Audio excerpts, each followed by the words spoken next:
Good morning. Welcome to the Guru English Learning Academy. Today we are going to understand what is a clause.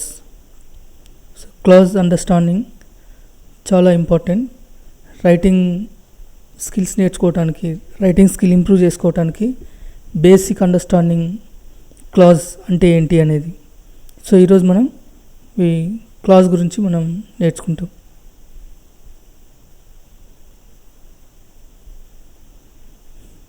So first, what is a clause?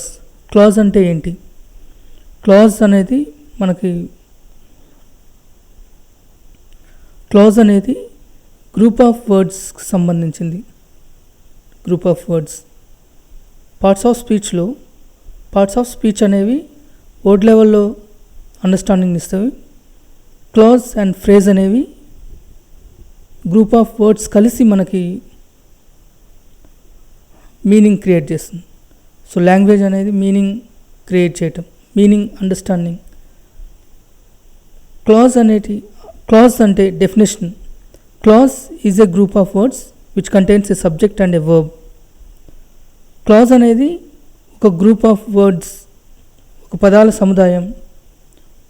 సముదాయాన్ని మనం clause అని అంటాం. తెలుగులో మనం group of words అని అంటే పదాల సముదాయం.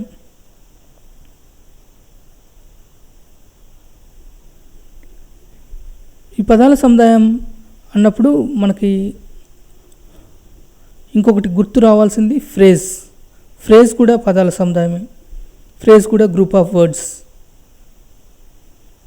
Words which give small meaning, దాన్ని మనం ఫ్రేజ్ అని అంటాం. క్లాజ్ అంటే గ్రూప్ ఆఫ్ వర్డ్స్, అదే సమయంలో సబ్జెక్టు వెర్బు ఉండి ఉన్న గ్రూప్ ఆఫ్ వర్డ్స్ని మనం క్లాజ్ అని అంటాం. క్లాజ్లో ఖచ్చితంగా సబ్జెక్ట్ వెర్బు ఉండాలి, అప్పుడే మనకు అది క్లాజ్ అవుతుంది. సో ఇక్కడ చూడండి, ఇక్కడ a clause must contain a subject and a verb. Clause అన్నప్పుడు డెఫినేషన్ మనకి 2 పాయింట్స్ అన్నమాట. ఒకటి గ్రూప్ ఆఫ్ వర్డ్స్,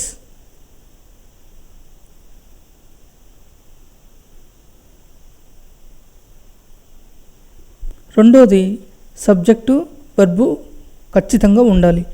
ఈ 2 కండిషన్ ఫుల్ఫిల్ చేస్తేనే దాన్ని మనం క్లాజ్ అని అనాలి.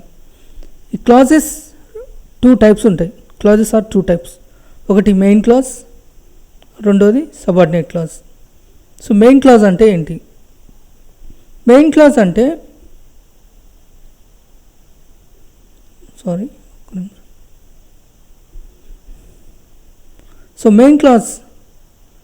main clause contains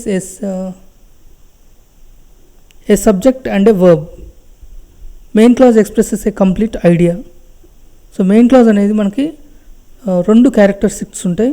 ఒకటి, it contains a subject verb. As మన క్లాజ్లో చెప్పుకున్నట్టుగా క్లాజ్ కండిషన్ ఏంటంటే సబ్జెక్ట్ వర్బ్ ఉండాలి.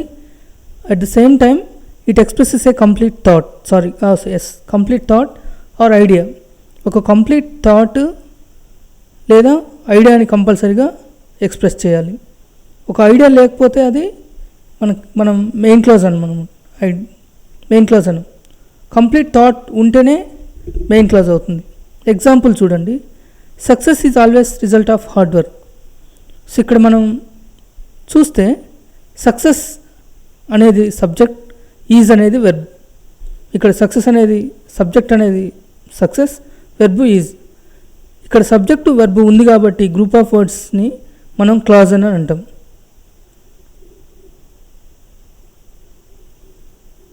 అట్లాగే ఇక్కడ it expresses a complete idea కాబట్టి మెయిన్ క్లాజ్ అవుతుంది.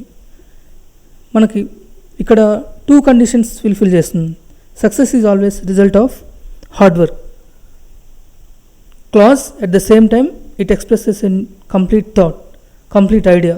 కాబట్టి మనకి ఈ సెంటెన్స్ విన్నప్పుడు ఒక కంప్లీట్ ఐడియా మనకి అర్థమవుతుంది. ఇంకొక ఎగ్జాంపుల్ చూద్దాం. Time management plays a key role in one's life. So time management plays key role in one's life. ఇక్కడ సబ్జెక్ట్ ఏంటి? Time management. Verb plays. So subject to time management, plays verb. Verb ఉంది. So this is a clause, కాబట్టి ఇది clause. అలాగే it expresses a complete idea, కాబట్టి ఇది main clause అవుతుంది. ఇంకొక ఎగ్జాంపుల్ చూద్దాం. My mother loves me without measure. So ఈ సెంటెన్స్ చూస్తే ఇందులో మై మదర్ సబ్జెక్టు, లవ్స్ అనేది వెర్బ్. సో సబ్జెక్టు వెర్బ్ ఉంది కాబట్టి దీన్ని మనం క్లాజ్ అని అనొచ్చు, క్లాజ్. అలాగే కంప్లీట్ ఐడియా ఎక్స్ప్రెస్ చేస్తుంది కాబట్టి దీంట్లో కంప్లీట్ ఐడియా ఉంది కాబట్టి ఇది మెయిన్ క్లాజ్. సో ఇది మెయిన్ క్లాజ్ అంటే ఒక సబ్జెక్ట్ వెర్బ్ ఉండాలి at the same time. So main clause మనం అర్థం చేసుకున్నది మెయిన్ క్లాజ్.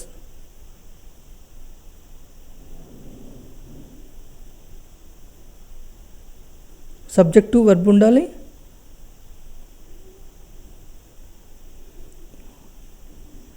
అలాగే కంప్లీట్ ఐడియా మనకి ఎక్స్ప్రెస్ చేయాలి. కంప్లీట్ ఐడియా లేదంటే కంప్లీట్ థాట్ మనకి ఎక్స్ప్రెస్ చేయాలి. దాన్ని మనం క్లాజ్ అని అంటాం. కంప్లీట్ ఐడియాని ఎక్స్ప్రెస్ చేసేదాన్ని మనం మెయిన్ క్లాజ్ అని అంటాం. తర్వాత subordinate clause. So what is subordinate clause?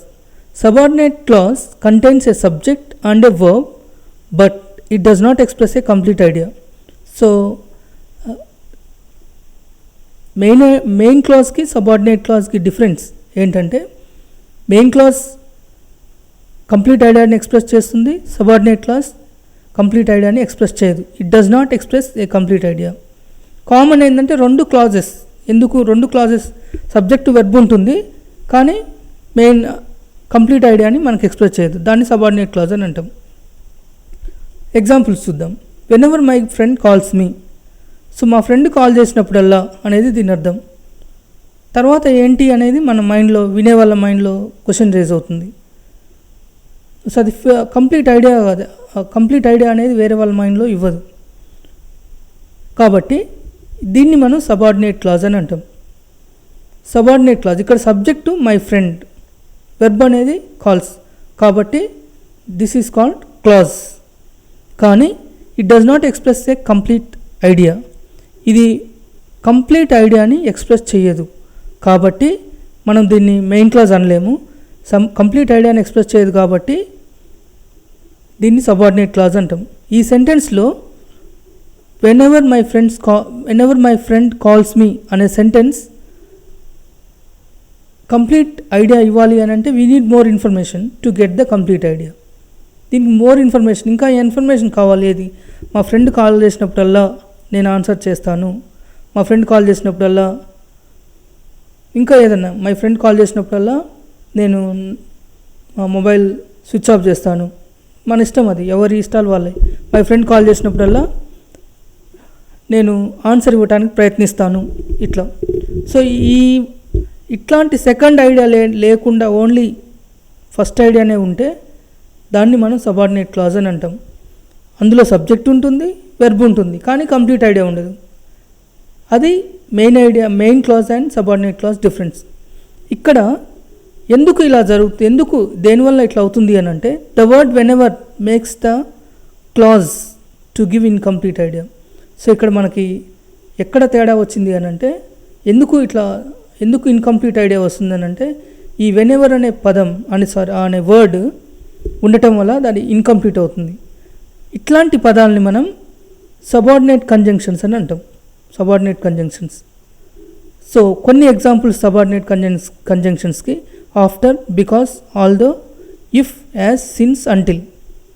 After my friend came I felt very happy. Because I did not do well in exams I felt unhappy. Although I did not eat, I am very active now. If you come here, I will help you. If you do hard work, you will get good marks. If you practice well, you will understand what is clause and what is phrase. So ఇవి subordinate కంజంక్షన్స్కి examples.